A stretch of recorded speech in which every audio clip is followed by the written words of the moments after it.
So how we're gonna do this is we'll chat up here in the panel for a little bit. I'll have some questions for our panelists, and then we're going to open it up to Q&A. So if you have questions, comments, interjections, just give us a little bit of time so that we can honor everybody who's come today to speak on the panel. I'll introduce everybody quickly before we get started.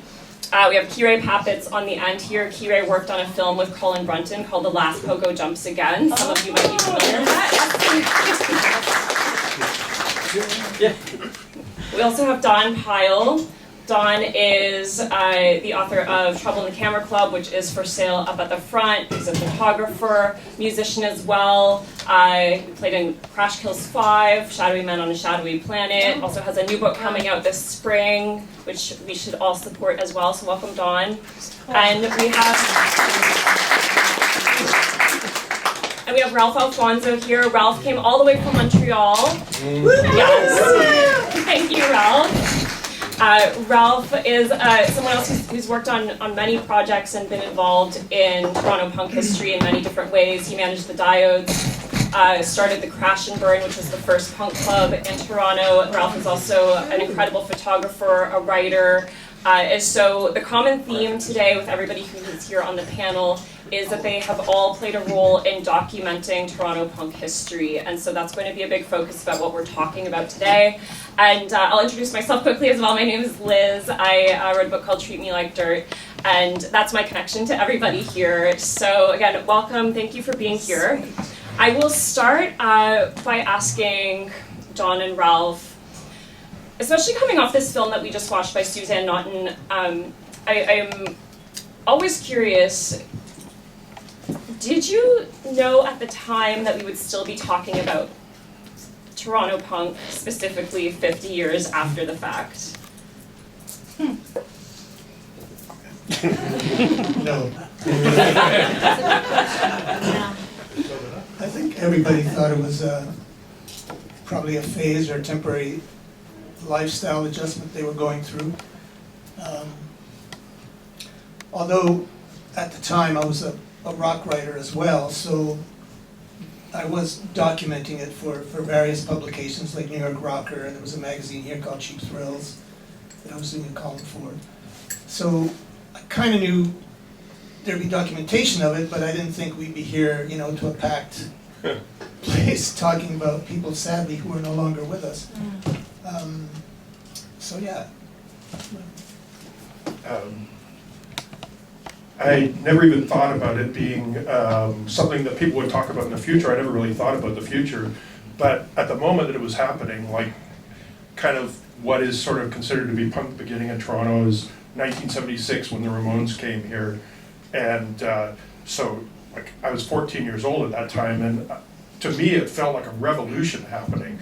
Even though like I was reading Cream and Circus and all those magazines that had Uriah Heep and stuff, so this felt like it was like a radical new thing, and was a really exciting time to like enter into going to shows. But I didn't think that people would be talking about it 50 years later, because I felt like as an ideal that it burned out really quickly, and by like 1978, to me it was kind of over, and whatever came after that was sort of the ripple effect of that in so many splintered ways. And of course we're going to keep talking about all those things, Echo and the Bunnymen, or whatever, anything that came after it that came from the original punk thing, and it's still happening today. So I guess in that way we keep talking about everything that happens, because it just ripples on and on. I was going to add a comment. I guess, can you hear me? Yeah. I guess the closest thing would be if you compare it to other subcultures, right? So if you think about the Beatniks, people are still talking about Jack Kerouac today, and he's been dead, whatever. I think he's 104 if he was still alive.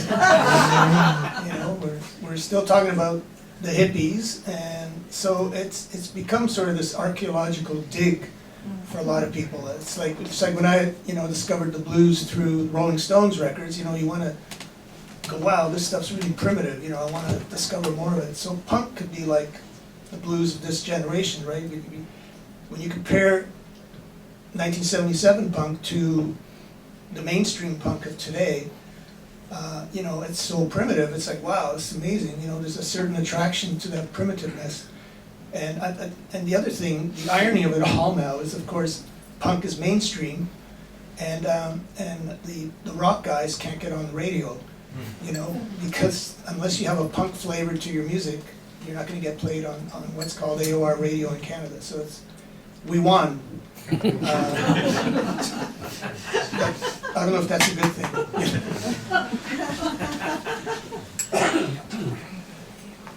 What was it for Ralph and Don? You both photographed extensively during this time. What made you pull out your camera in the first place and say, I want to take pictures of these bands and these people who are part of the scene? Well, for me, it was learning how to take photos. I had just entered high school, and there was a camera club at school, and so I joined that. I bought a 35mm camera, literally after seeing the Ramones and seeing how terrible my Instamatic pictures were from that show. And then started taking pictures, but it was totally for myself. It wasn't for anybody else. It was that there was like no documentation. There's no internet. There's very few magazines. There are a few places where you can go and look at information. And I kind of realized over a long period of time that so many things that I've done, they're kind of journalism, like collecting flyers, tickets, photographs. It's all stuff to look back at, like even album covers. I think of album covers as being journalism now, because you have this piece of art that has so much information on that you can constantly keep going back to and referring to. So, I think that I was doing it for myself, but at the same time, I obviously wanted other people to see them. In the Crash and Burn film, I gave them a few of my photos, so there are 3 of my photos on the wall there, which excites me every time I see it, because this film looks like it looks like from the cave era now, it's like it's so prehistoric looking. So it's weird, and also because so many of the people who were in that, Stephen Leckie, Freddie Pompey, Tank, who was the large guy who was the Vialtone's sort of roadie / bodyguard. There might be 1 or 2 other people in there. Suzanne Naughton, who just died 3 weeks ago, who made this film. Someone who was a very good friend of mine. So, it really does seem like historic, in a way, a historic document. So yeah, taking photos was really to just have pictures for myself, but shared with a very few other people. There was nobody that cared, 2 of my friends who I was in high school with, and I would give pictures to some people in the bands that I was in, and occasionally I'd get someone to sign a picture, like Frankie Benham. I had a photo of him that is one of my favorite photos that I've taken, and I asked him to sign it, and he wrote on it, "Don't forget about me," which I thought was like, even at the time as he was writing it, I was thinking like, that's a strange thing to say, but here we are, people haven't forgotten about it. Yeah. So, because I was writing about these people, I also decided to take photos of them, and I had just come out of journalism at Sheridan College, and part of that was a photography course where they're like, we don't want art, we just want you to capture the moment. So I had that training, so I was able to take photos quickly, like I've got that famous photo of the Ramones smiling, I had 10 minutes to shoot them. So you're working with a clunky old, SLR, you've got to manually, you got to be fast, and you just pray to God, stuff's in focus, and you got the magic shot, which I got, at the end of the session, I got the magic shot. And it turns out, what's that? Okay. Anyway, I discovered I had a really good eye for capturing that magic moment. So, and I was really good at taking group shots of people. And I practiced a lot on the Diodes, of course, since I managed them and I had no choice. But, but yeah, it was a way to, if you had photos to go with your story, then that makes you a bit more valuable as a photographer, journalist, you know, because you're able, the magazine's able to get two guys and one guy, you know what I mean? So, yeah. Journalism is something that I want to ask each of you about, and Kire, I'm coming to you as well with this one, because in documenting anything, there is always, I don't know if it's an inevitable process of erasure, but there is always some type of erasure in terms of who gets talked about, how often, who is remembered as time goes on. When you're looking back at your photographs or your writing, or Don, when you're putting together Trouble at the Camera Club, are you at all surprised by which of these bands are still remembered? Is there anyone that you expected would be talked about more often? Sorry, go ahead. Yeah, you go ahead.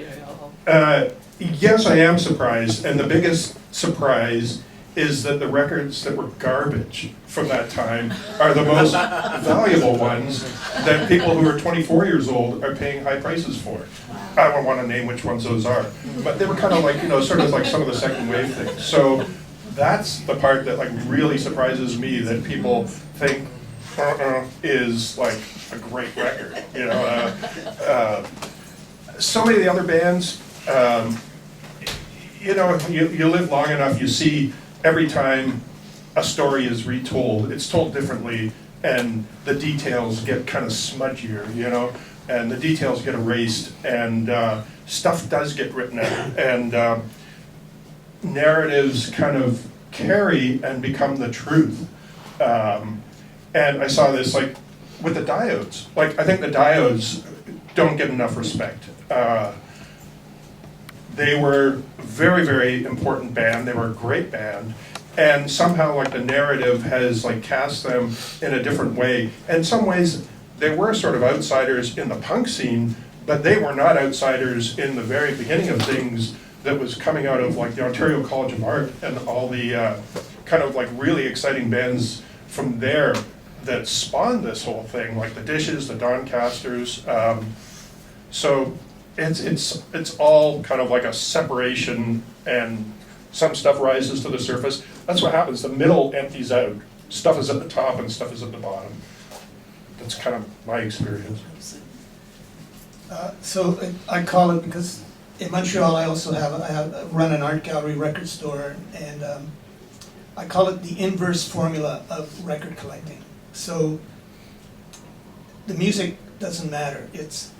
There's only 50 copies of it, so therefore the value goes up. You know what I mean? Like, because I've seen stuff that's worth $500. I go, this is totally a piece of shit. But why is this worth so much?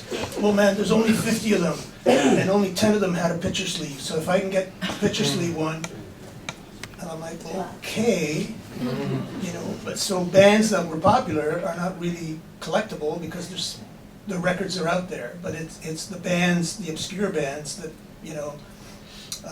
There's a record label in Italy called Rave Up, and that's all they do. They scour the earth for these obscure bands from wherever and give them albums, you know, like guys that only had a single out and then a whole bunch of demo tapes. Now they've got a whole album.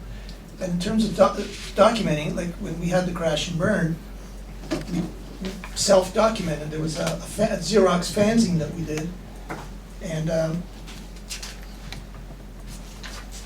luckily this fell apart, so I can show you. So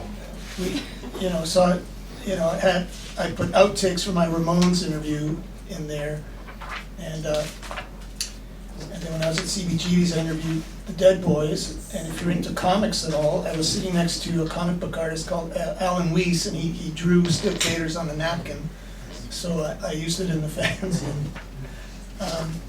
So the thing with the Diodes, when, you know, because they came from an art background, there is that sort of self-documentation involved. You know, as an artist, you always want to document what you're doing. So that we had a sense of trying to preserve some of that, you know, and then in my writing as well, like I tried to be neutral, you know. So when I was I did a whole giant article for New York Rocker where I listed every Toronto band and sort of the top 10, you know, and then my friend Jeffrey Morgan kind of stole it and put it in Cream magazine. So if you've seen the Cream magazine article on Toronto punk, that was all lifted from mine. We've since made up about it, but what else was I going to say? That's about it. My brain's gone dry right now. So originally when Colin started the project, the film, his goal was to kind of just look at the Last Pogo Jumps Again, like the Last Pogo event, and those bands that were tied to that event. I'm Which sorry, was what like- was the last Pogo event for anyone who doesn't know? Oh, short film. Colin made his first short film. That was one of the two last nights at the Horseshoe when the Garys were booking it. So the first night was the last Pogo. Second night was the last Bound Up. And so Colin had filmed the last Pogo the first night, and so his goal was to kind of just really kind of follow those bands and like where they were now and kind of look back at that. Then when I got involved, we started to kind of expand more. We realized this opportunity to kind of look at everybody, not just like 6 bands or whatever it was at that time on the show. So, you know, and then the more I kind of got into it, the more I learned about all these other bands I'd never heard of. I had a bit of background just through my dad from what he could remember. But getting into it more, I realized that a lot of these bands had at least one really great song that stuck with me, and I think I can't say that about any other kind of scene that I've seen. Like, all those bands have one great single, and I thought, you know, even if they weren't, you know, as big or as important as the Volatones, they still played a role in helping build whatever scene there was, right?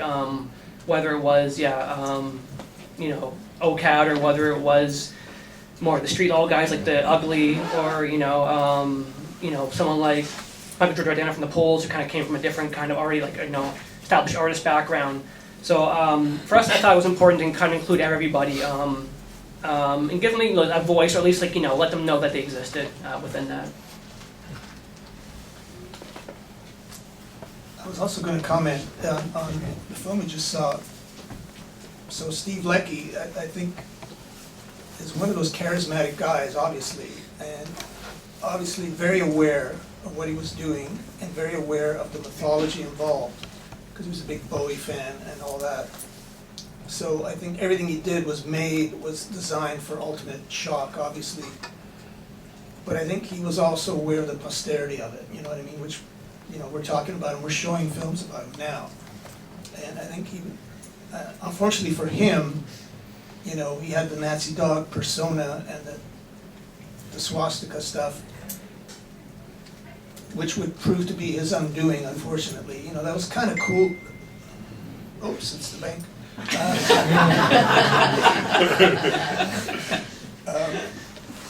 Car's been repossessed. That's a whole other story. But I forgot what I was going to say now. His undoing. Yeah, that was his undoing, because, I mean, the problem with punk as a genre, that original punk, is it was inspired by failure. For example, around that time, you go to Sam the Record Man and stuff, and you could buy all these amazing albums for $1.99, which is the MC5, the Stooges' first album, the Standells, Flaming Groovies. These are all bands that failed. That's why their albums were going for $1.99. But unfortunately, you know, that music was incredible, and it influenced everybody all around the world. But if you're basing your music on music that failed, then you're probably going to fail as well. You know what I mean? And punk, as a musical form, sooner or later you hit a wall. I mean, where do you go? You know what I mean? Like with the Diodes on their third album, they got involved with these disco producers and kind of going, well, what happened if we got this amazing sound that all these disco guys have, but mesh it with rock? Like, obviously we're going to get rock that sounds amazing, right? And it did. But, you know, Canada wasn't ready for that, so anyway.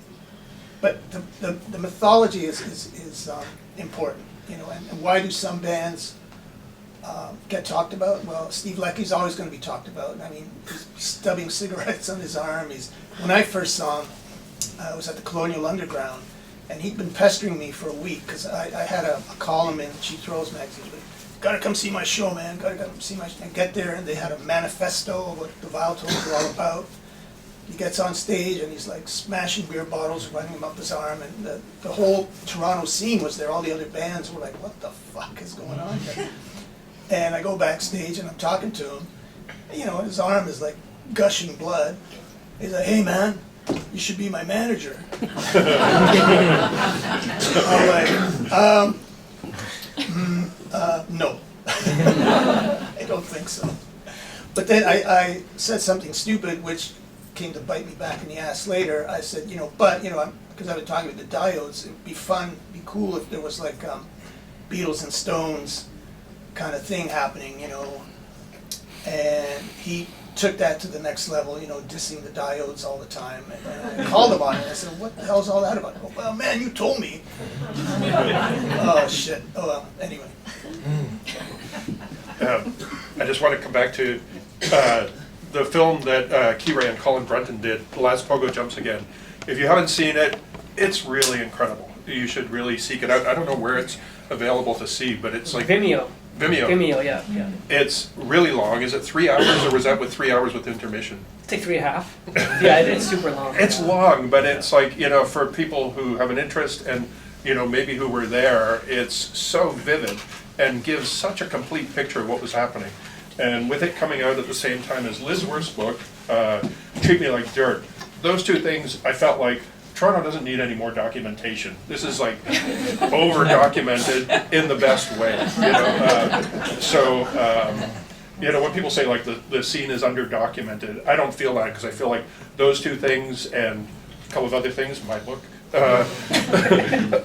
you know, really covered a lot of things about what was going on. But your film is really incredible. Oh, thank you. Okay. Well, we can. Go for it. Talking about Treat Me Like Dirt, I actually published that in the beginning, and now it's with ECW Press. And when Liz first approached me, she didn't realize that there was all these other people that had approached me about doing a book on Toronto punk, and I kept sending stuff out, and nothing ever happened. So I feel bad. I kind of was a bit of a dick to you, because it's like, oh no. I said, come back when you've got something and we'll go from there. And she came back with this whole incredible thing, and I'm like, holy shit, this is serious. And I'm like, okay, I'll publish it. How hard can it be to publish a book? It's really hard. Because it takes forever to edit, and then and it was so weird going through this book. And my analogy was, it's like somebody had put stuff in a fridge 30 years ago, and I opened the door, and it's like, holy shit, you know. There's all this stuff and memories, good and bad, coming out of this book. And there was a lot of revisionism and self-mythologizing in there, because I think some people realize Liz wasn't there, so they can embellish certain things. So there is a code to the book. So whenever you see a quote, and then there's a quote by me right after it, kind of, that seems to contradict the quote before. So my version is what really happened. but we left the embellishment in there because it's so good, right? It's like, wow, that never happened, but it's such a great story. Leave it in there, and I'll be the explainer, right? Well, you know, I think there's one where the guy said, because I was the doorman, or at the Crash and Burn, he goes, Ralph had a headgear on and this whole outlandish costume, and I go, no, but sounds great. So I wore an usher's uniform. Kind of boring, but yeah. So if you go back through the book and you're like, this can't be true, and if there's a quote by me right after it, then no, it's not true. I think that's the interesting thing, though, about music journalism, is that sometimes the mythology becomes bigger than the truth.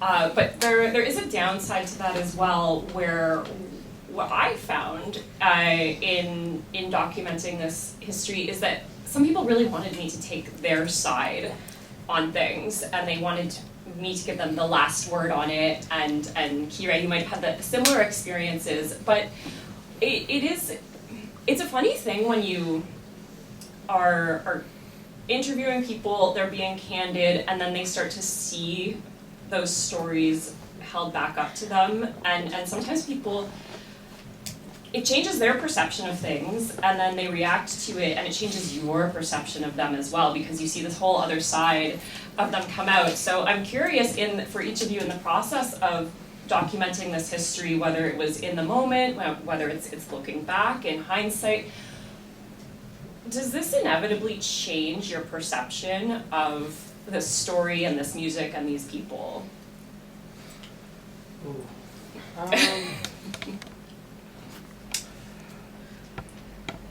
Well, I think part of the reason why the film is 3.5 hours long is we want everybody kind of have their take on a particular thing.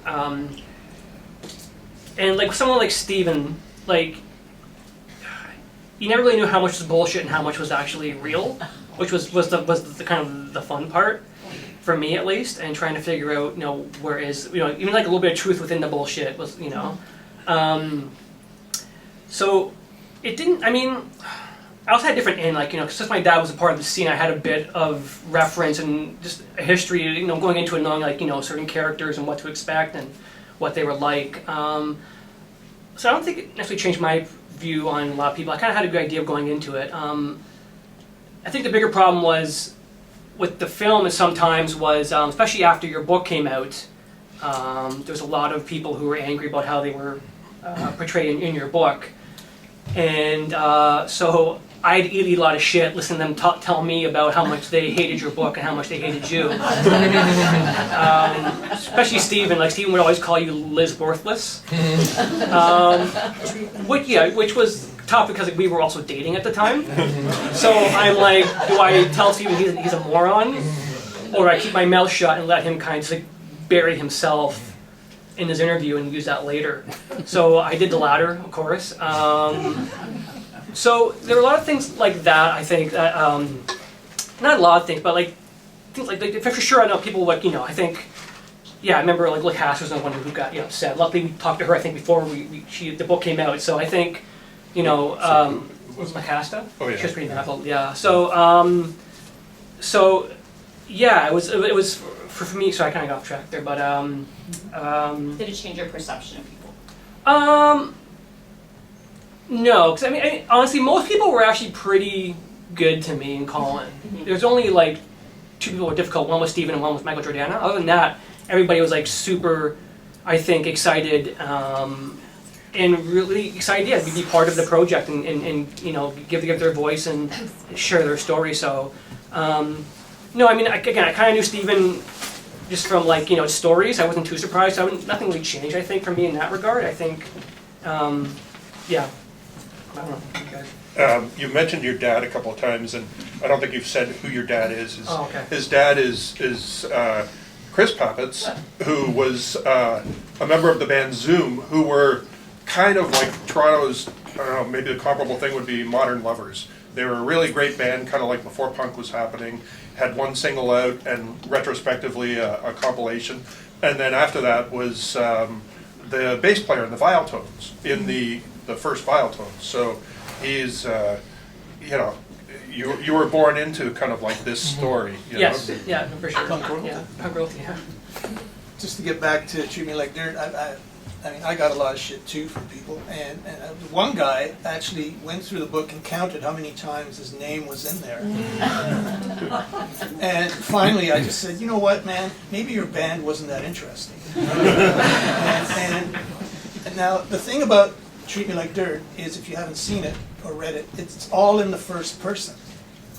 So it's people talking about other bands. So I said, well, if the other bands aren't talking about you, then there's nothing I can do. You know what I mean? You obviously didn't mean anything to these other bands, your peers. So I think I felt bad for one band, and we had to dig around and find a quote just so they could be in the book. You know what I mean? Because nobody talked about them. And then, there's this whole thing of self-importance, it's like, well, I was part of that wave, I should be at the same level as Viletone's Diodes Teenage Head. No, bro. You had one single, didn't happen. But I have this whole theory of time, right? Which is like, after so many years, time seems to fold itself, so everything now is on the same level playing field, where in the reality of 1977 was there wasn't a level. There was like the top tier, the middle tier, and then, you know, bands at the bottom. But now, through the magic of time and history, everything is on this flat plane. So, I don't know, Tirana is seen in the same light as Teenage Head. You know, but is not really the case, but some people might make that case, but no. Also, I think certain bands sort of got written out of, you know, what we think of the history bands like Cardboard Brains or Swollen Members, because just the passage of time, they didn't really have, you know, Cardboard Brains had a couple records out. The Swollen Members, I don't think, did a record, I forget. But again, because people don't talk about them, they get sort of forgotten. But they were, you know, kind of significant, you know, maybe second-tier bands that were kind of artful and sort of, you know, doing something new at the time. To me, that was my feeling. Yeah, so similar to what you mentioned earlier about certain people who were like, I'm only referenced once. I came up with the Scenics, who I think, you know, they had some great songs and very different than a lot of other bands as well. But again, it's one of those bands that no one talked about when we spoke to them. Like, you know, no one remembered who they were most of the time. 'Cause I think they were kind of doing their own thing. When you're kind of doing your own thing outside of Scenics, kind of already doing its own thing, you know, it's hard to really give that kind of weight to it. But it's tough because that's Colin Brun's favorite band from that scene was the Scenics, right? So I remember at one point he's like, "You're too hard on them. You gotta be a little nicer." It's like, okay, well, I'll try to make it. But again, if I don't have material to make that work, well, what do I do, right? So there were things like that we kind of ran into sometimes. I had to kind of like similar kind of find a way to kind of give them a moment, right? And again, I think they're important. I think they had some great songs, and they were part of the original Last Pogo film. So you know, they should be in there. But yeah, at the same time, no one else, like, I don't remember those guys at all, right? So it was tough to kind of like fit them in. Yeah, and I mean, I think that this is something that sometimes there's a mentality with music people at times where there's this tendency towards minutia, and it's often with the music nerds the most, or sometimes the people who want their bands to rise to the top. But there is a tendency in anything, even, you know, if you post about an album on Instagram and you don't mention every single band member or something, or, you know, you don't go into every detail, sometimes there's always someone in the comments who says, well, what about this? What about this song? What about this album they did? Or whatever. And so it can be hard sometimes to know how to prioritize that information as well.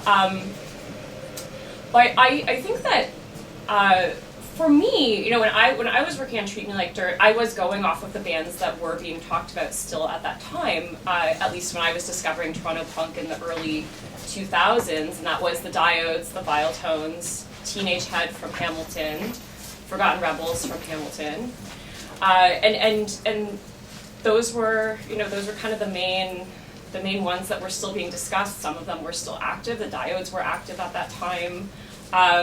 And so that was really how I was working through that criteria. But Ralph, I also had people who would count their quotes and say, how come I'm only in this book 3 times? And it's not, to be honest, it's not something that you're expecting when you're documenting, because journalism is not PR. And I think that there's a big confusion with that in terms of artists, that they don't understand that music journalists are not their PR reps. But obviously you've got exposure through articles, coverage, books, and so people want the exposure, but it doesn't function as that. It functions to tell a story.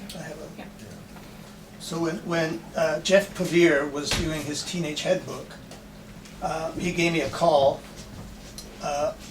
because he said Gord sort of wanted to take over the book and sort of treat it as kind of a PR exercise.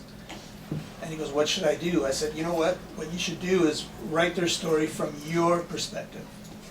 Take it away from them. And just write about how they affected you and how you interacted with them. It was, if you, instead of a straight sort of bio where you almost give them control, you take over, and if you do it from your point of view, then nobody can really argue with that because it's your story, not them. So that's sort of one way around it, I thought. Oh, this is yours. It's all good. So it's not working. Did that one die? Yeah. Yeah. Go ahead. What you said about that, about when I did my book Trouble in the Camera Club, it's like mostly photos, and that's kind of like the origin of it. And the publisher wanted me to do text with it, so I had to write about the stuff. And I kept writing things that were kind of like, sort of like history, and it was also boring to me. And then when I started writing about it from my perspective, that was when it sort of like came to life to me. And so I think that that's really kind of like anybody like writing from their own perspective is kind of like the true documentation, because you can't argue with someone's individual experience with things. I'm curious for each of you all have very personal connections to this history, right? Kire, your dad was in the Vile Tones, Don and Ralph, you were there as this happens, but once you do start to put out books, films, anything again, it changes how people look at you as well, because they see you as someone who's responsible for helping to tell this story. Did that ever make you nervous to come at it from a documentarian perspective rather than just remain as a fan or participant? I didn't really care what people thought about me, to tell you the truth. I was like, whatever, this is what it is. I thought I tried to be pretty truthful as much as I could and give everybody, find the right balance. I wasn't worried about that personally, no. Maybe because I was like young and also maybe just didn't give it, you're like, I was like, what, 23 when I did that, right? So I was just like, full of just piss and vinegar, like, I don't give a shit, whatever, is what it is, so. Yeah. Just trying to think. I never really had, I've never really had any problems, because I always, coming out of a journalism background, when you're writing a straight up story, there's no real opinion. You're just, these are the facts, ma'am, who, what, when, where, why. So it was always pretty straightforward, unless I'm writing when I worked on record labels, then I would be writing bios and PR pieces. Then, of course, you're taking a slant. When I'm writing a straight-up story, no, I don't think I never got any grief, I don't think. Just treat me like dirt.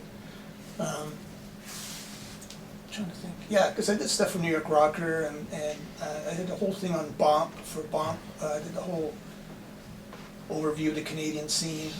There was no internet then, right? So a lot of information you if it's your own town, it's stuff that you know or people that you know. But there was this whole underground fanzine network at the time, right? And Greg Shaw, who ran Bomp Records, he had a thing called the Bomp Newsletter, which was a mimeographed news sheet, which went out to all these sort of industry people. And I would be writing reports from Toronto, right? It was this amazing band called Teenage Head. They're doing all these crazy old covers. And there's this all-girl band called the B-Girls, who are kind of like, Shangri-La's, whatever. And he got all excited about the B-Girls and flew up here. And he was this cool guy. He looked like Brian Jones. He found Brian Jones's tailor, and he had Brian Jones jackets and stuff. Anyway, he ended up signing the B-Girls out of all the bands. But it kind of put Toronto on the map because Greg Shaw was here. Like he was the guy at that time. Yeah, I only got kickback on my book from one person. Is this working yet? And it was one of the B-Girls who was angry that a photograph that I had, the B-Girls had opened for Blondie at the Elmo Combo, and I had a photograph where I was like literally this far away from Deborah Harry, and so with my camera I had Deborah Harry and one of the other B-Girls doing backing vocals, and they were all there. And one of the other B-Girls, who isn't in the picture, who was on stage, approached me angry that I had not included her in the photograph. I'm like, I was like 16 years old. It was like, these are the pictures that I got. Like this is all I had. I wasn't taking them to to, you know, make sure I got all the B-girls in the picture. But I didn't have any kickback. I mean, I had really pretty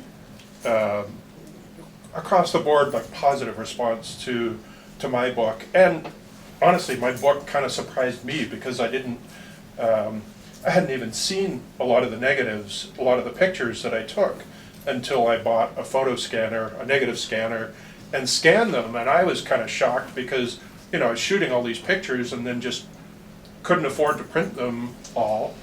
Had contact sheets of some of them, so it was surprising to me what I had. And, you know, those surprises still keep coming because, you know, you look at stuff from 1976 or 77 and it's like, oh my God, this is like, you know, kind of like the beginning of punk history. But then now I'm like, oh my God, my pictures from 1985 now look like history, and pictures from 1990 look like history, you know? I was going to say, this is the same thing is happening to me. I'm going through my negs, and a lot of the times I've lost the contact sheets. I have no idea what's on there. And you kind of, and like Don, I'm rediscovering these amazing images, which you'll be able to see April 10 and 11. Emissions Record Shop. But I was going to say a funny story. I let Don into the crash and burn, not realizing that we probably should have had an age code or something. So I always wonder if I had stopped you from coming in, what would have happened? You know? Well, it was pretty lucky then because no clubs stopped me. Like, it just became a given to just go to all the clubs. You know, you go all the time, and then the door people. Colin Brunton was working the door at a lot of places. I knew him originally from working at the Roxy and then the New Yorker. You know, where I was going to the Roxy when I was 12, so he knew me from the movie theater, you know. And so people, just because of familiarity, they just let you in. So if you weren't going to someplace like the Elma Combo, someplace like the Crash and Burn, or the Colonial, or the Turning Point, or whatever, you know, it didn't matter. Like, I was in a band when I was underage, and playing clubs where you had to be, you know, 19 or 18 to get in when I was like 17 years old. And like, I often think about this, about the Turning Point, the club on Bloor Street where a lot of bands played at, that my younger sister, who was 14, worked the door there.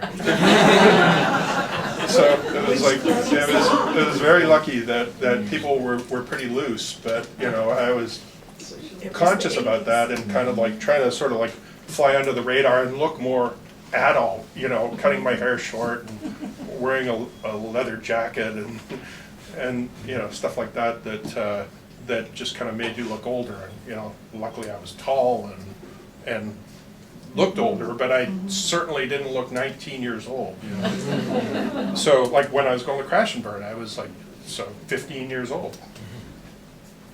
But you were cool. I was definitely not cool. And it was actually a great position to be in, to not be cool, because, you know, I'm going to this thing and everybody is like 10 to 15 years older than me. So you're invisible.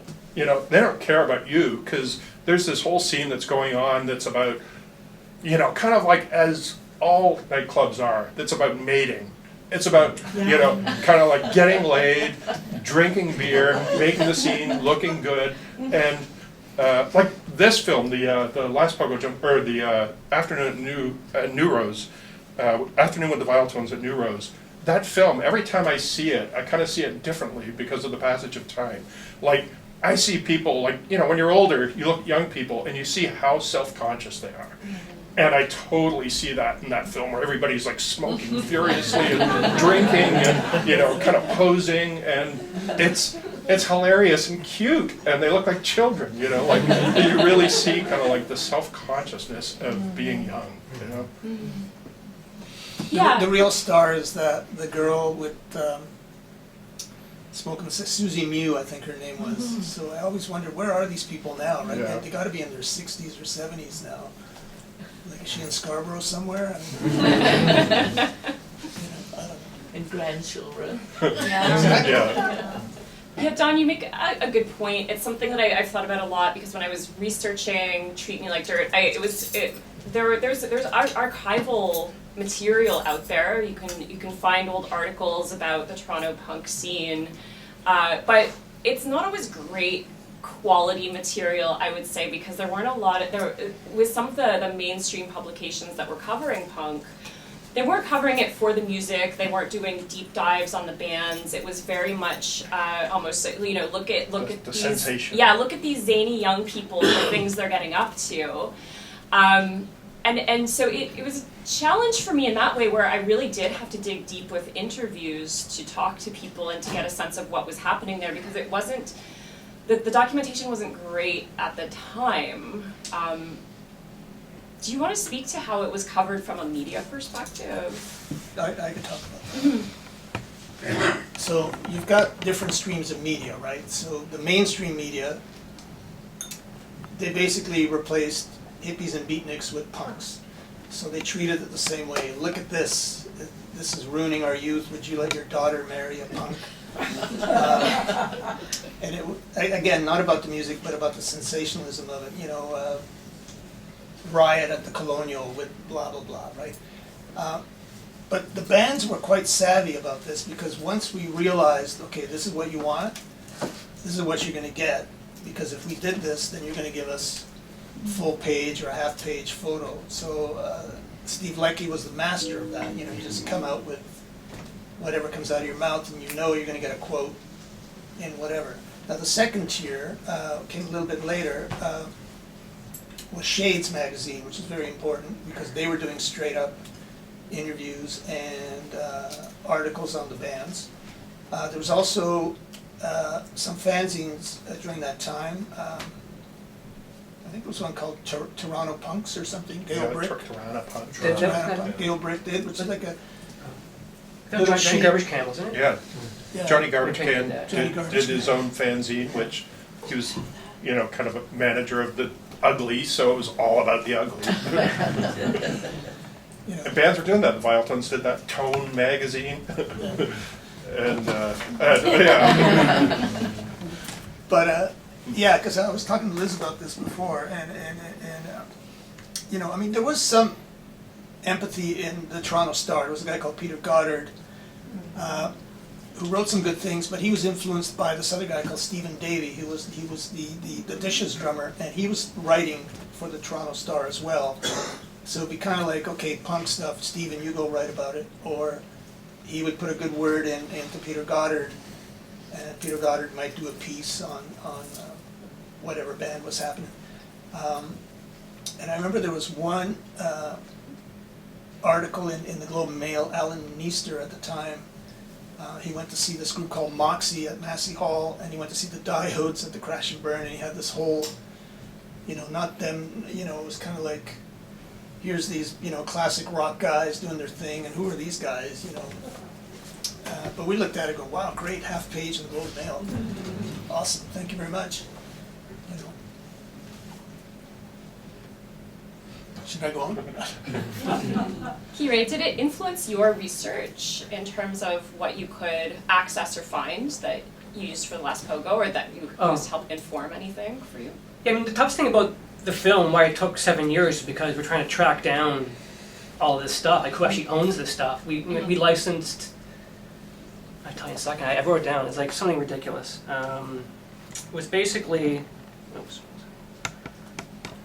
We had to basically try to get, you know, clearances for, 140 posters, or like, you know, 529 photos, 2,340 seconds of footage, and like 48 songs.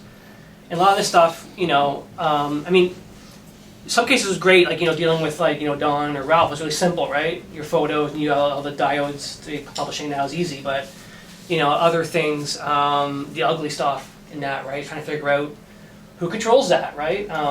You know, and then, you know, someone like Jan Oust has, you know, Colin's original negatives for the original Last Pogo and wouldn't give it back. And we had to, like, you know, get David Quinton to kind of, like, you know, get him to smarten up and get that stuff back and get that retransferred. So, like, it took a long time to get things like that going, right?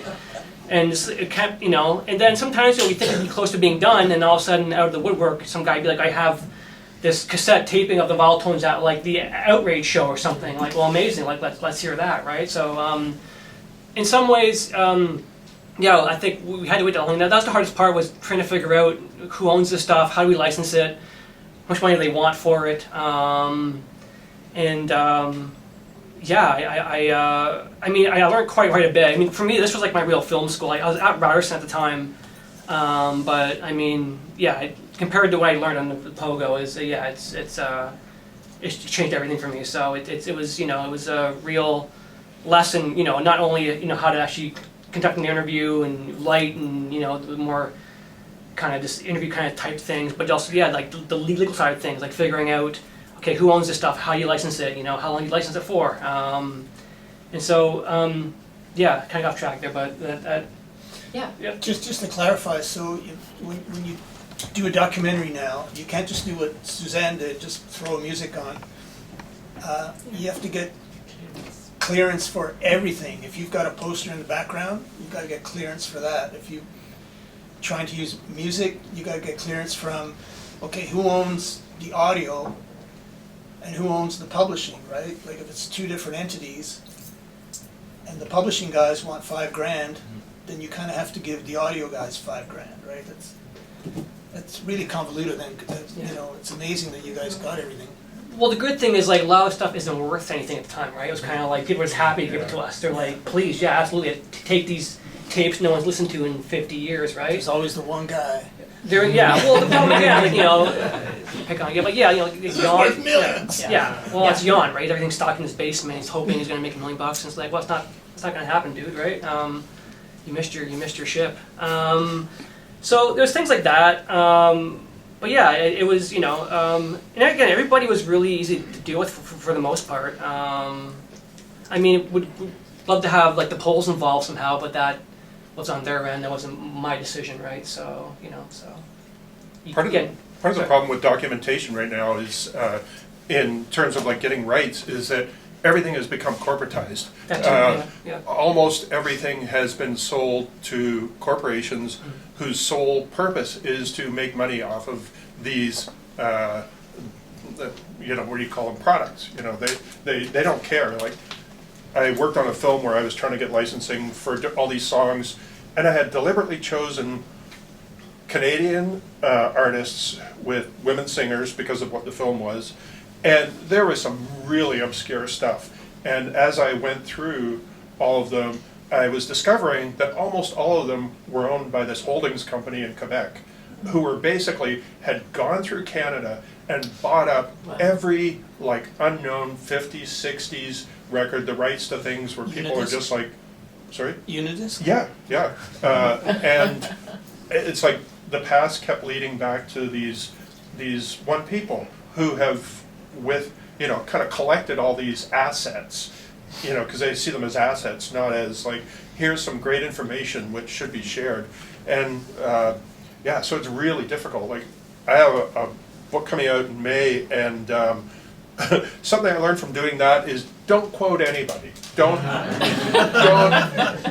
like really be careful with what you reference, because I ended up spending all of my advance for the book on paying for 2 lines of a Ramones song, you know, and you know, a couple of other things, quoting a cartoonist from the New Yorker, and then within their contracts there are you know, most favored nations clauses, which mean, you know, whoever got the most for the licensing that you're going to do, you have to match that for my thing. So everything, you know, has become a commodity. So it really makes documentation difficult unless you're like really doing stuff under the radar, which is almost impossible now.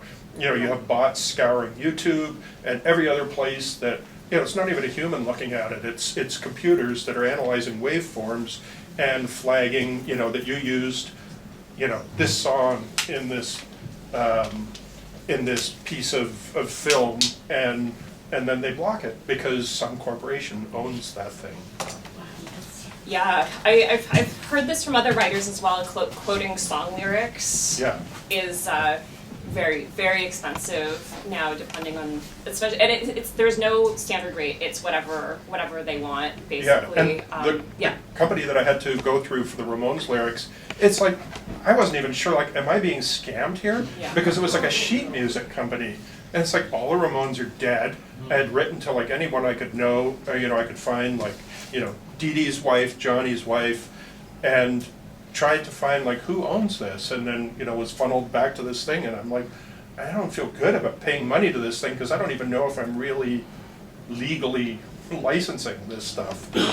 It was just so weird, Right. But it was weird because it had become so corporatized, which shouldn't surprise me about the Ramones, but it's not just the Ramones. It's like that for so many little things from the past. Even Toronto punk scene, Jan House, Yeah.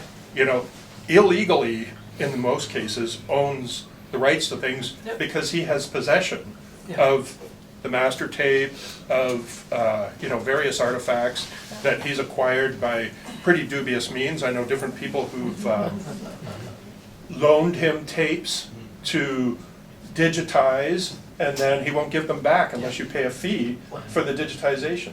So, he's put out a lot of reissues of things that were sort of dubiously legal, but, you kind of like have to avoid, like, okay, do I put this out and risk being sued by him? Because whether you win or lose, you have to pay for the lawsuit. You have to pay to defend yourself. And with Jan in particular, that's the reason why we couldn't use a lot of like the ugly stuff, like any ugly stuff on a CD we didn't use. We had to go and find tracks that were never heard before or ever like available, because he owns part of Sam's publishing for those tracks. And Sam didn't really know any better, right? And so now, we kind of screwed, right? So things like that, again, that's the reason why it took 7 years, is figuring out, how much does Jan actually own and not own, how much we can, get away with, right? So yeah, that was definitely a big issue for sure. So still a big issue for sure, Yeah, just for context, for anyone who doesn't know, who referencing it, Jan Houst had a record label called Other People's Music. Very pretty.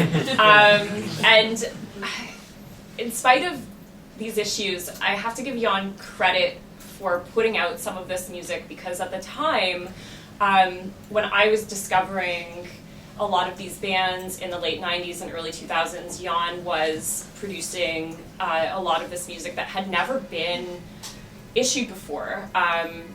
He was putting it on CD, and you could go to HMV on Yonge Street and find CDs by bands like The Curse and The Vile Tones and The Ugly, and if it wasn't for me being able to actually go out and physically find that music at the time, I don't know if I would have discovered this history in the way that I did. So there are pros and cons to this to all of this. I think that people who who hold on to this stuff, it's good to get it out there, right? It's better for us to have it and access it than to hold it tight.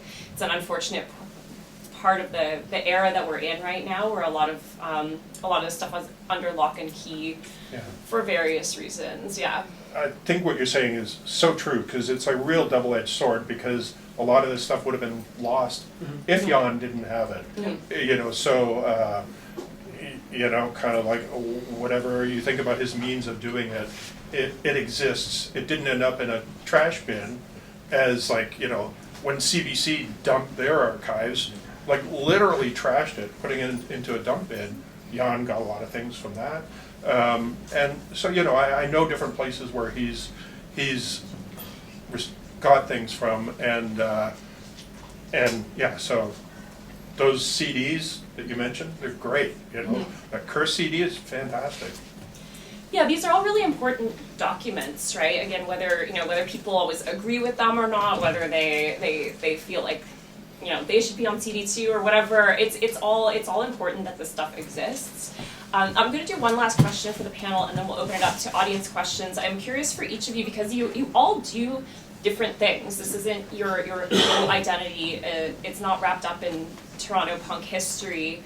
You've all had different projects. You do different forms of art, but I'm curious. This is, in some ways, this is such a big story, and it's so important to so many people. Do you ever feel like your connection to this past or these stories overshadows other work that you have put out since? Yeah, a bit. I mean, again, like when I was doing this, I was still like in fourth year of film school, so I didn't really know what the hell I was doing. I kind of figured it out as I went along. And so, for me, when I look at the film now, it's like, oh, I can see, it's kind of my education, right, and becoming a filmmaker or a better filmmaker. And it's probably had the most broad reach of other things I've done, but I wouldn't say it's like the best thing I've done. Again, like, you know, I was learning as I was doing it, right? I think what I've done recently is much better, but, you know, not to say I'm not proud or very happy with what, you know, being a part of that film with Colin. I think, it opened a lot of doors and did a lot of things for me, but yeah, it's for me, like, you know, I'm happy it exists, but yeah, I'm always, I don't, you know, if someone's asked me, like, you know, oh, you're a filmmaker, what have you made? I don't lead with that movie. Again, not because I'm not embarrassed, I just feel like I've done things that are so much more interesting and better. And that were your films. Yeah, but my films. Your Yeah, films yeah. distinctly. Yeah. So it's, yeah, for me, it's again, I'm happy it exists, but yeah, I'm always kind of like, you know, it's, I'm curious to see, you know, how I feel, you know, even like 30 years from now, you know, when I'm like a lot older and like looking back on it, and okay, you know. Is anybody still interested in this stuff at all? You know, who knows, right? Mm-hmm. You know, will this happen in Yeah. 30 years? I don't know. Yeah. Maybe, hopefully, but Yeah. For me, I didn't. For me, it didn't really overshadow or become the sort of dominant thing. You know, my sort of documentation of punk, because I'd already been in bands that had, you know, done pretty well and done a lot of things, and so it was kind of like a surprise, I think, to a lot of people that I had this archive of photos, and so in some ways it kind of like opened doors for me. But I am pretty aware that, you know, because you do this one thing that gets a lot of attention, people think of me, a lot of times I am approached by a lot of people who think of me as the punk guy, you know, the punk historian. So, you know, people have been asking me about my new book, and they're going to be surprised when they read a chapter about my mother, you know.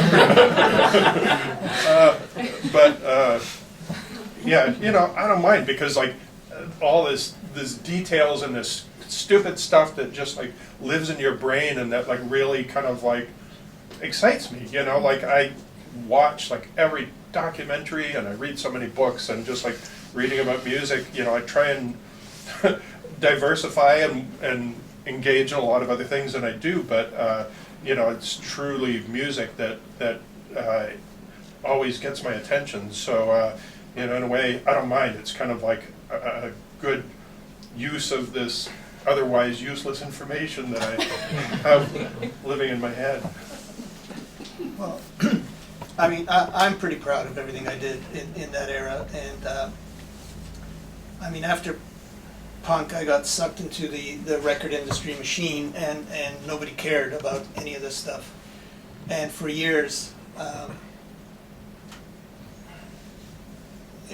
nobody cared. It was buried. And then, you know, when Treat Me Like Dirt sort of happened, all of a sudden there's this renewed interest, and I realized I've got this trove of stuff that's been sitting in a box for, you know, 30 years. And which I'm now rediscovering. But you know, there was a time where nobody cared about this stuff, you know, and now it's all being rediscovered. It's like I said, an archaeological dig, you know. It's like, wow, you know, these bands are so crazy. That guy's putting cigarettes in his arm, you know. And I mean, think about it. I mean, that's a dangerous group of people that we saw on screen there. I mean, seriously. I mean, you look at punk bands today, I mean, whatever, you know. I mean, really, I mean, you weren't in there, so.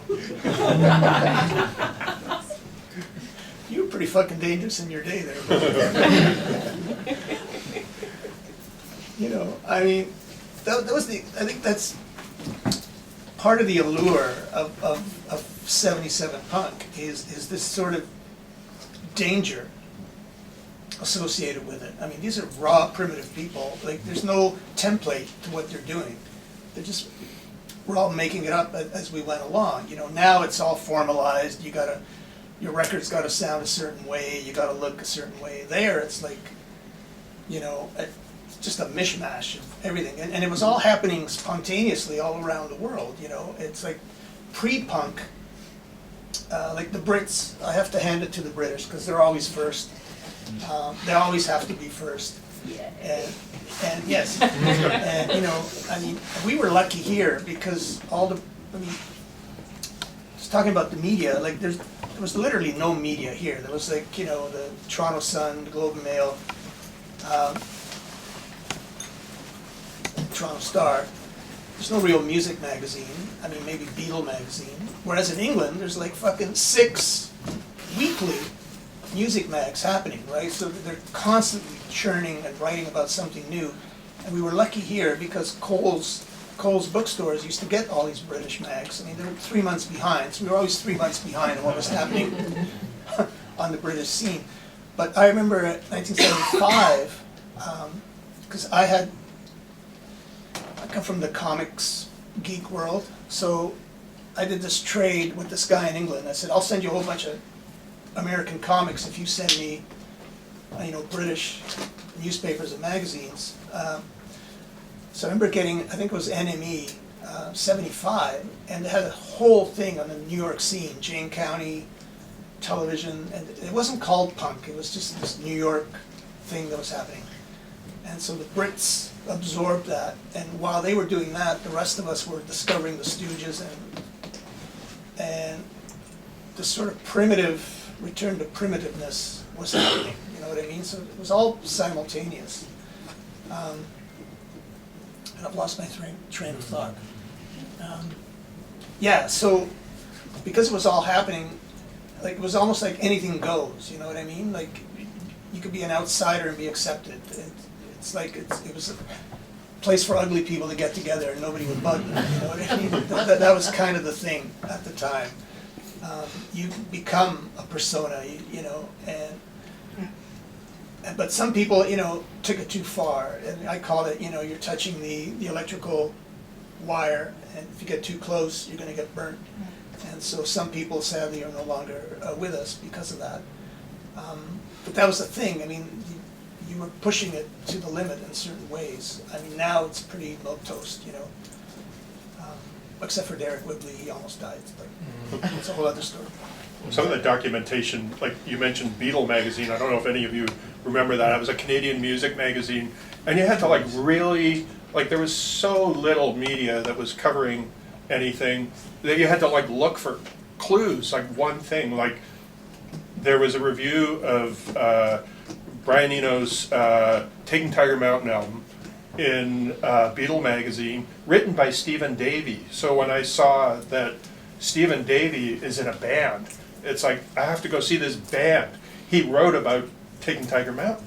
So it was like one little piece of information, one kernel of thing.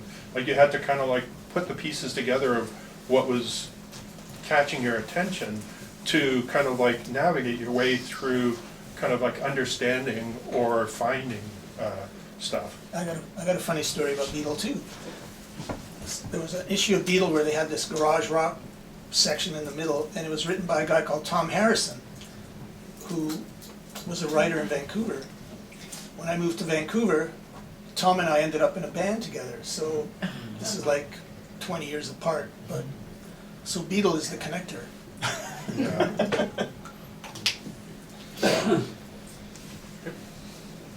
All right, are there questions from the audience? Yeah, go ahead. Yeah, I love you, but I disagree with you about lack of, or you know, that everything's been documented in the way of books and film. I'm thinking that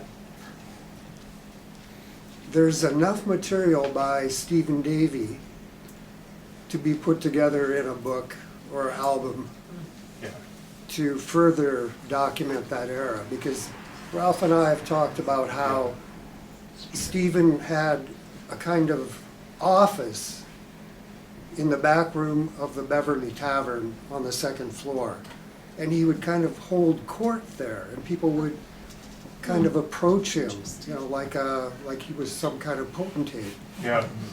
And I was talking with Cleve at the last panel that you people hosted, and we both regretted that Stephen's name hadn't come up in that conversation.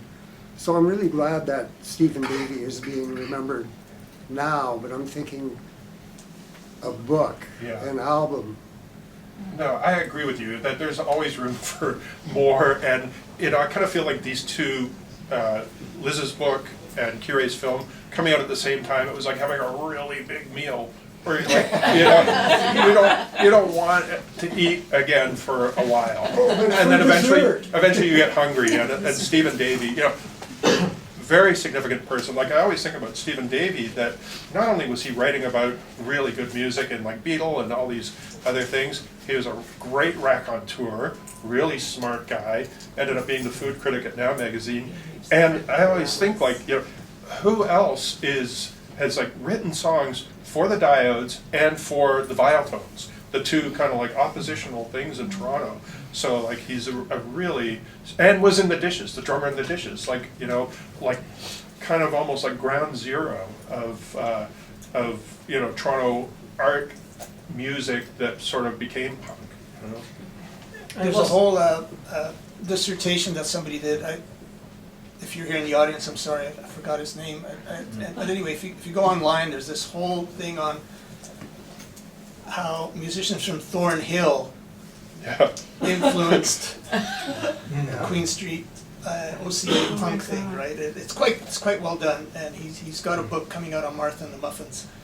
But if you're really into the niggly details, I would just Google that Thornhill punk, and then this whole you'll be down the rabbit hole for about a week.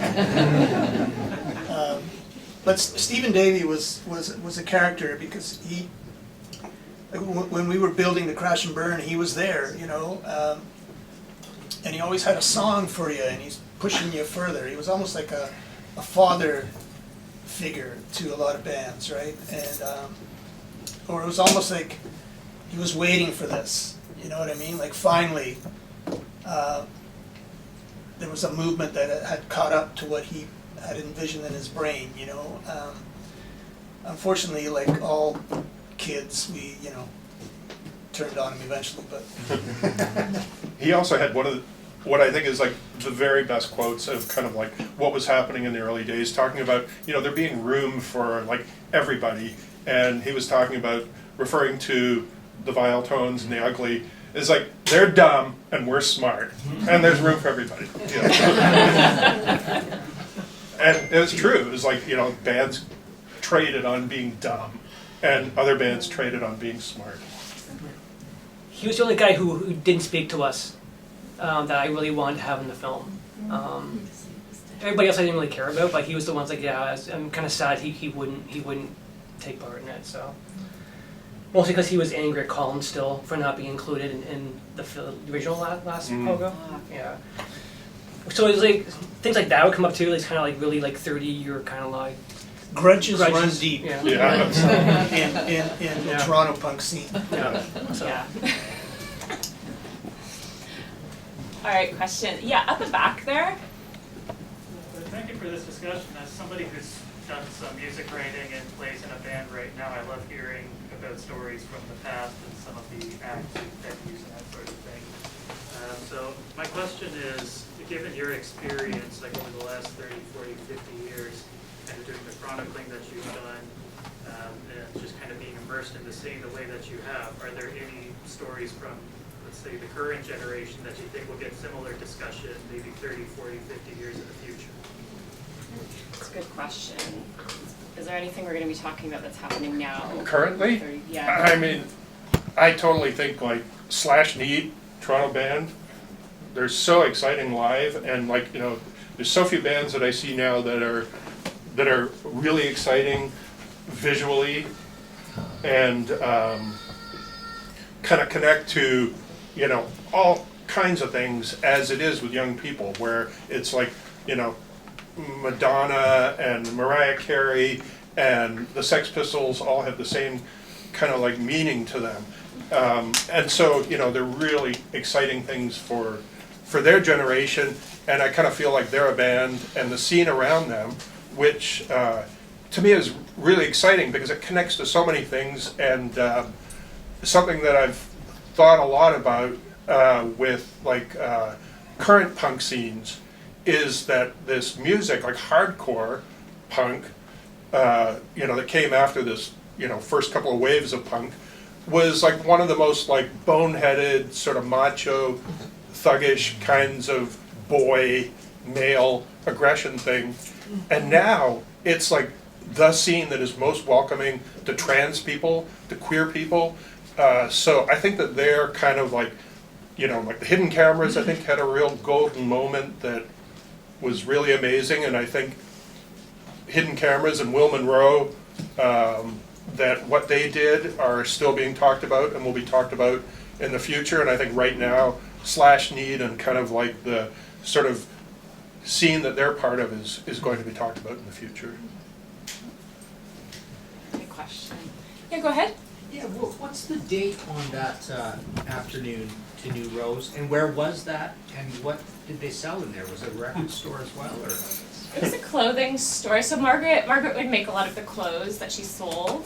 I used to make T-shirts for them. Oh yeah. So it was a punk store, and yeah, Margaret would make a lot of the clothing. I don't know the date. Do you know? At least 1977. 77 for sure, yeah. Yeah. But What was that? 1977. it was Do you know basically, when in 77? Sorry? Do you know when in 77? If you look at the posters, it's actually 78 because there's 78? yeah. Yeah, I kind of thought that it might have been a little later. It was way Queen Street East. It was Just at Parliament. Parliament at Power. Parliament, yeah. And it was kind of like the Vialtone sort of clubhouse. Freddie and Margaret, who were a couple, lived around the corner from there, and this was their store. They sold records, they sold clothing, magazines, yeah. badges, and Studded bracelets. yeah, studded bracelets. Sorry, You know, where was that punk again? for Parliament and Queens. Queen and Power Street.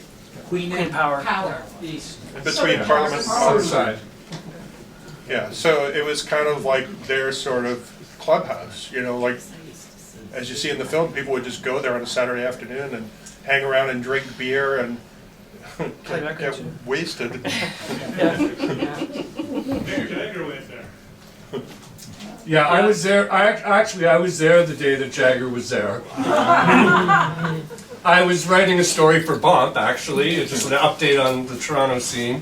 Interviewing everyone, had gone to River Street, bought beer, because that's what you had to do if Yeah, the Valtones were there, you had to bring a case.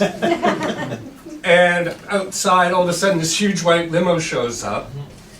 And a guy gets up, actually this leg comes out. It's just like, okay, who is this?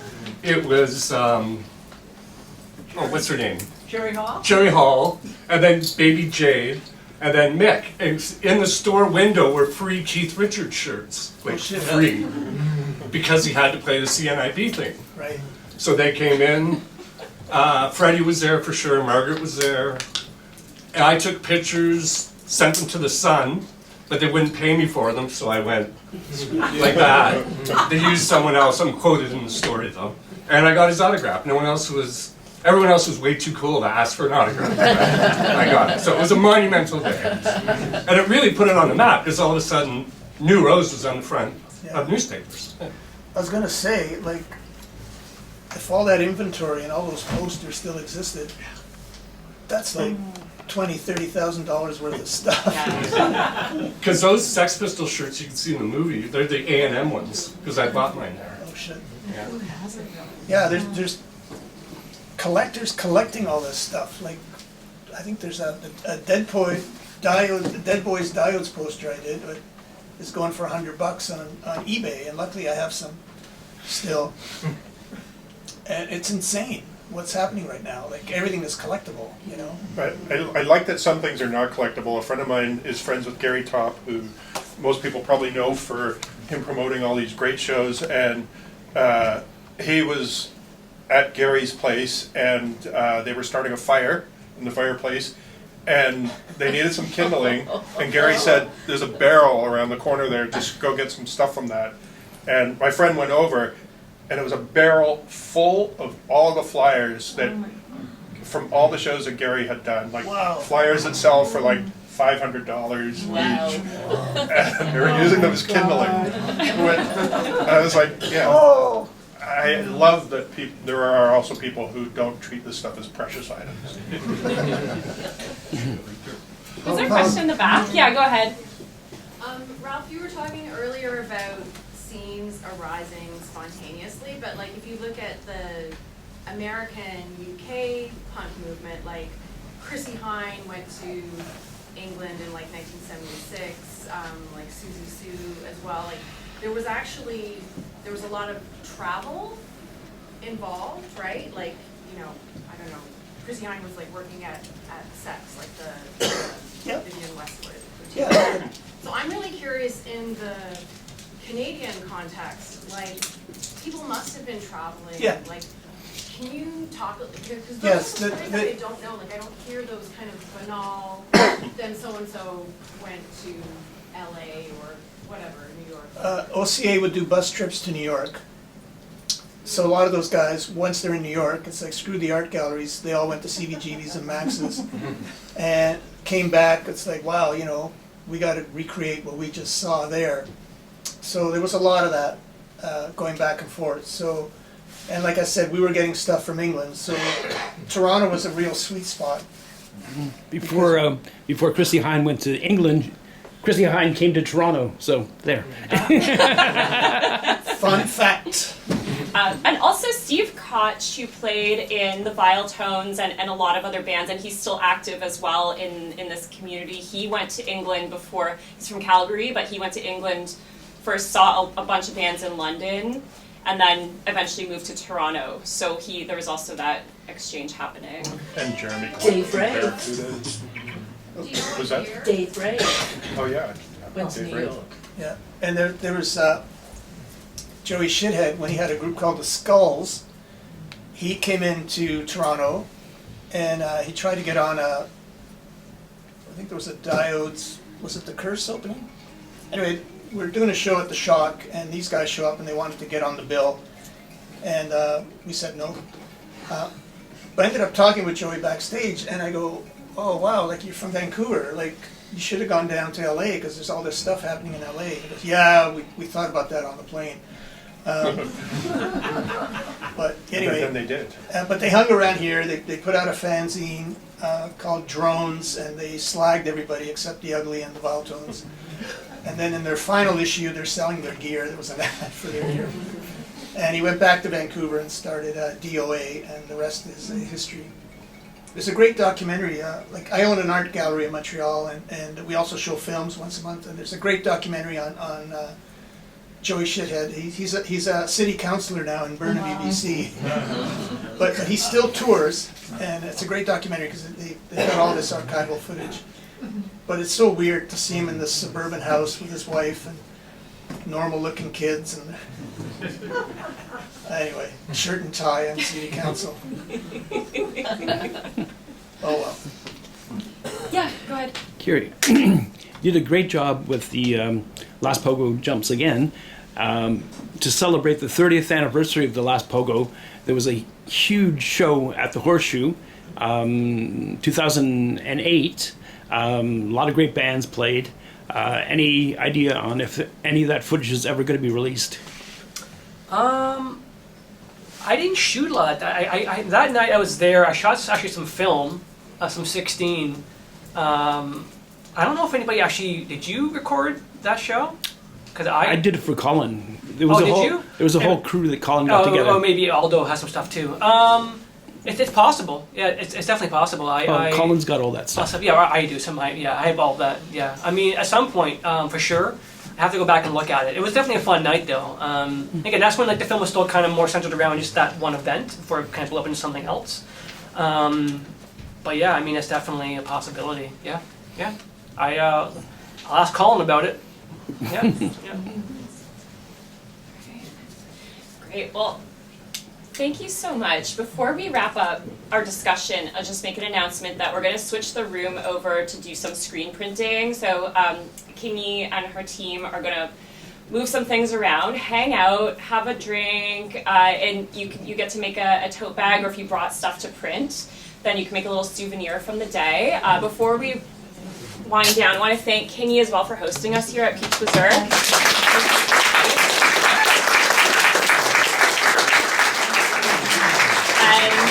Thank you, Kire, Don, and Ralph for coming, and thank you all as well. It's been awesome. I really appreciate you.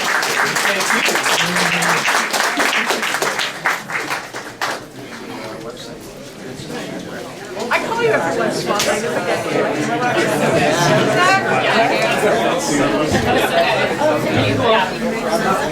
I know. It's like, you have three You can go on Perfect, I'll follow you.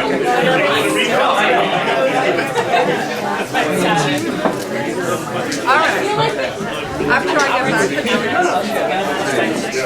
I will call you. You answer the phone, honey. And after I get back from it's been such a long time,